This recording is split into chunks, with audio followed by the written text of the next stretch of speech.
인수위 차승훈 부대변인입니다. 금일 언론에 보도된 감사원의 시민단체 모니터링 관련 브리핑을 시작하도록 하겠습니다. 감사원은 업무보고에서 재외공간 등 고질적 감사 사각을 해소하기 위하여 취약기관에 대한 체계적 감사를 위해 전담부서 확대 신설을 제시하였습니다. 또한 시민단체 회계 비위에 대해 회계감사 전문가가 회계 집행, 처리에 대한 모니터링과 자문을 실시하겠다고 밝혔습니다.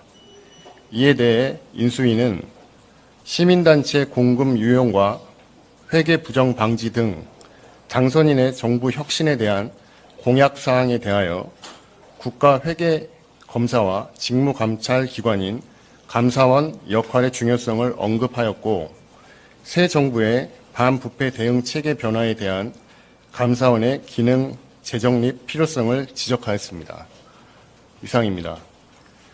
참고로 국세청도 시민단체 회계 부정에 대해 들여다보는 방안을 검토하겠다고 보고한 바 있고, 행안부 역시 기부금 단체 투명성 강화 방안을 검토하여 보고한 바 있다는 점을 말씀드리도록 하겠습니다.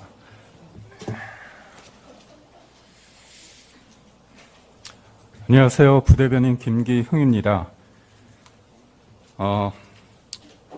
반도체 초격차 확보 방안에 대해 말씀드리겠습니다.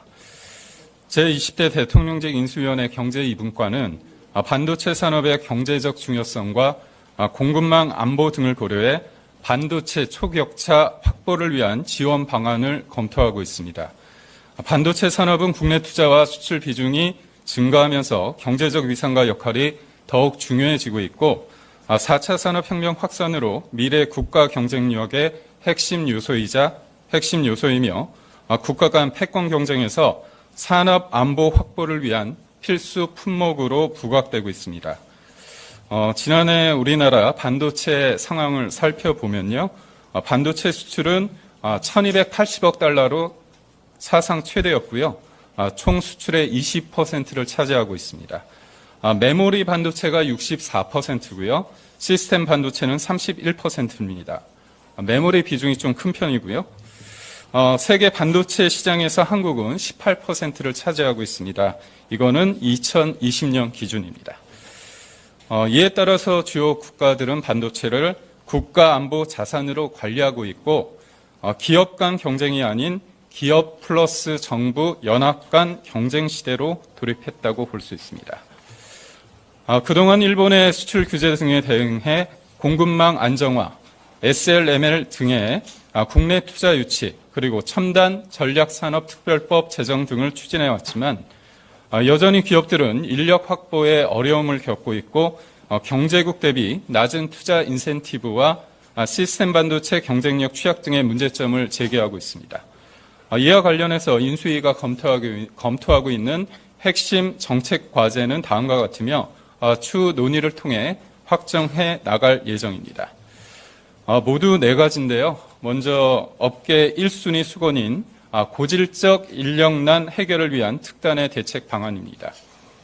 만성적 인력 부족 상태고, 앞으로 10년 동안 3만 명이 부족할 것으로 예상되는데, 대기업도 예외가 아닙니다. 이를 위해서 반도체 특성화 대학 지정으로 반도체 관련 학생과 교수 정원을 확대하고, AI, 전력 등 분야별 반도체 대학원 신설 지정 등을 통해서 석박사 전문 인력 확충하는 방안을 검토하고 있습니다. 비전공 학생을 대상으로 전공 전환 교육을 시행하고, 소재, 부품, 장비, 계약 학과를 확대하는 방안도 논의되고 있습니다. 두 번째로 시스템 반도체 산업 육성을 위한 파운드리 투자, 생태계 지원 확대 및 우수 팹리스 기업의 성장 촉진 방안입니다. 세부적으로 보면 파운드리 신증설 촉진을 위한 예산 지원 계획이 검토되고 있고, 잠재력 있는 팹리스를 집중 지원하는 방안도 논의되고 있습니다. 예를 들어서 자금과 설비, R&D, 수요 협업 등 종합적인 지원이 검토되고 있는 것으로 검토되고 있습니다. 세 번째로 반도체 기업의 속도 경쟁에 맞춘 적기의 공장 신증설을 위한 규제 해소와 인프라 및 투자 R&D에 대한 실효적 인센티브를 강화하는 방안입니다. 미국과 EU, 일본 등 경쟁국 지원 수준을 감안해서 실효적인 반도체 산업 지원 대책을 마련하겠다는 계획입니다. 반도체 산단을 조성할 때 문제가 되는 게 전력과 용수, 도로 등 인프라 구축인데요. 이런 전력과 용수, 도로 등 인프라 구축 비용을 지원하는 형태가 될 것으로 보입니다. 무엇보다 반도체 산단을 조성할 때 지자체 인허가가 문제가 되고 있는데요. 지자체 인허가 문제를 정부 부처 일원화를 통해 해결한다는 방안입니다. 참고로 수소 충전소 설치를 위해서 지자체 인허가를 환경부로 일원화한 사례가 있습니다.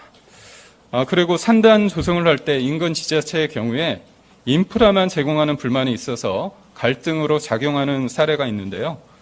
지방세 수입을 산단이 조성되는 지자체와 인근 지자체가 공유하는 방식으로 이를 해결하는 아이디어도 제시되고 있습니다.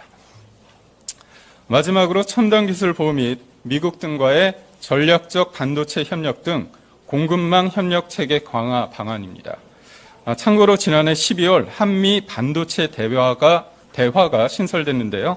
앞으로 다른 나라와도 협력 체계를 강화한다는 구상입니다.